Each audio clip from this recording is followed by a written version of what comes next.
Starting in real estate is tough.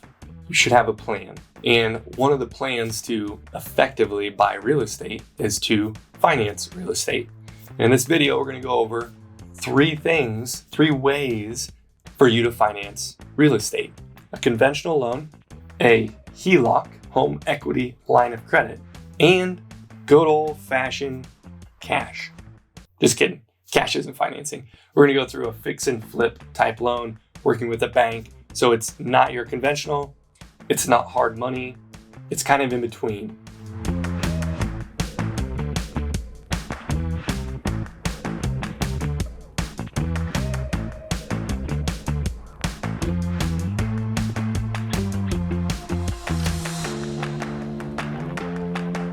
My name is Darson Grantham. I'm a real estate agent and investor here in Des Moines, Iowa. And I work with people every single day buying their first rental property, buying their 30th rental property, buying investment properties in Des Moines. I was listening to a podcast today and they were talking about getting into real estate. And the host asked the real estate expert, he said, hey, how does someone, they're looking to get into real estate, trying to buy their first property. What do? And the expert goes, start a business. And the host goes, but we're talking about real estate. Real estate expert says you have to have cash to put down on a property to buy real estate. You don't have to. That's one effective way, right? It's really tough to go warp speed, instant real estate investor because I'm going to cash flow and pay all my bills. So first, standard investor loan, go into a bank, you have good credit score, you have work history, you're not an entrepreneur, you have 20% for a down payment. That is your standard conventional loan. And I say a good credit score, you're probably going to need a credit score above 640, probably best would be above 720. Anything above that, from my understanding, doesn't matter. I hate credit score system. I think it's a joke. The type of property that you're purchasing can be anywhere from a single family, duplex, triplex, fourplex. Those are all qualify under a conventional loan. And then the rental income that comes off of that property, I've seen banks deal with it in different ways. Some banks will consider that as part of your income. I've seen some banks say, absolutely not, we're not counting any of it. You have to be able to afford this loan with no rental. So when you're talking with your lender, that is a really good question to ask. The rental income that comes in from this property, does it matter? If it doesn't matter and you have enough other income to pay for the loan, then whether the rent counts or not is irrelevant for this purchase, but it might not be irrelevant for your next purchase. Always strive to find that bank that counts that rental income as part of your income for the next purchase. HELOC is basically taking out debt on a different property, usually your primary residence, in order to take that money and pay for the down payment on another property. So essentially, you are 100% financing that property. You're sharing equity between the two properties. When you do this, you need to make sure that you're buying a really good deal because it does have some risk in it.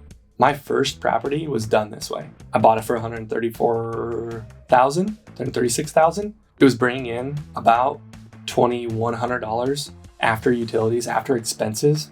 And so I have a $100,000 loan. So that loan is around $1,000, say just round numbers, $1,000 a month. Those are really good numbers. So I felt really comfortable taking this HELOC out of my primary residence. What I get scared at is when someone buys something at the going market, not at a discount, and don't have a plan to increase rents or lower expenses. And you do have someone paying down your mortgage. Yes, I understand that, but it seems like too much risk. You gotta protect and preserve a little bit of your wealth. And a primary residence is one that is, in my opinion, a fortress. You don't let anyone mess around with taking that property. If your HELOC goes poorly, what is at risk is your primary residence. That's scary. So that brings me to a fix and flip loan, a construction loan. This was second loan that I ever did in my career. And the scenario was I found a property that was basically a dump. I found the owners on Facebook. I messaged them and I said, hey, I know you bought this for $37,000.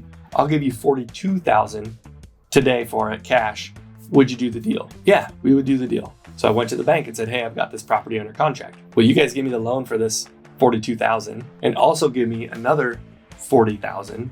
Because when I put this other $40,000 into it, it's going to be worth $110,000. That meets that 80% criteria. After that property is done rehabbed, you then get a cash out refi or just a refinance, and the bank will give you a standard lower interest rate instead of the higher construction loan interest rate. Investing in real estate is risky. Not investing in real estate is also risky. It's investing in real estate in an effective, smart way, whether it's finances or cash that fits your scenario, is the best way to invest in real estate. And you need basically an advisory board, in my opinion, to help you through that. So you need to build that team around what it looks like to invest in real estate. You'll feel real confident to use any of these methods to finance your property.